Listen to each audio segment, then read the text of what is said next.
SBA Publications.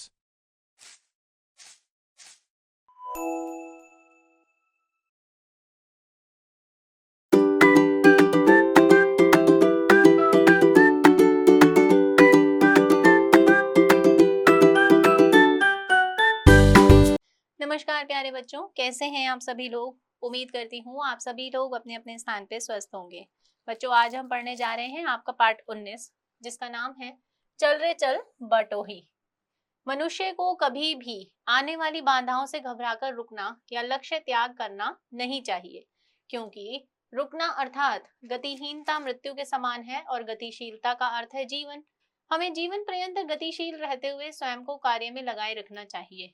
प्रस्तुत कविता में कवि यही प्रेरणा दे रहा है। चल रे चल बटोही, जब तक सांस चले, सूरज चले बदन झुलसाकर, चांद चले आंसू ढलकाकर। मतलब इसमें है कि बाटे ही मतलब रास्ते पर चलने वाला राहगीर।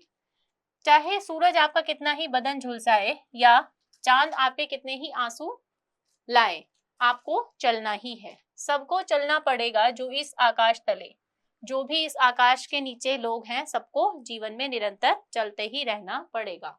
चल रे चल बाटे ही, जब तक सांस चले। राहगीर को चलना ही है जब तक उसकी सांस चलेगी।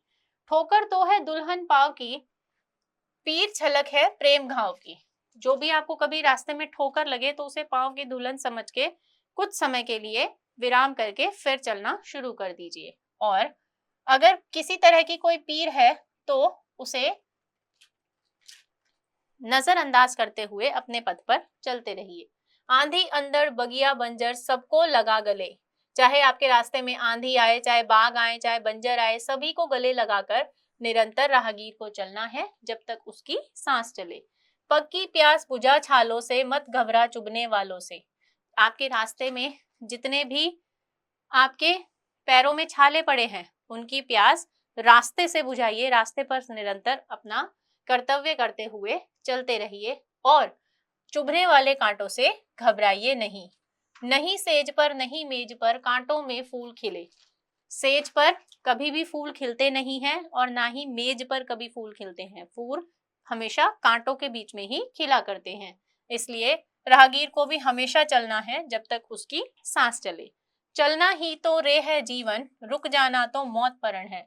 जब तक राहगीर चलता जा रहा है, मुसीबतों का सामना करके आगे बढ़ता जा रहा है, जब तक उसका जीवन है। वरना जब इंसान मृत्यु को प्राप्त हो जाता है तब वह रुक जाता है। रुके ना तब तक कदम, ना जब तक मंजिल तुझसे मिले। आपको अपने कदम तब तक नहीं रोकने जब तक आप मंजिल तक नहीं पहुंच जाए। इसलिए राहगीर को हमेशा चलते रहना है जब तक कि उसकी सांस चले। तो बच्चों, ये था आपका आज का पाठ। अब आप करेंगे शब्दार्थ यानी शब्दों के अर्थ।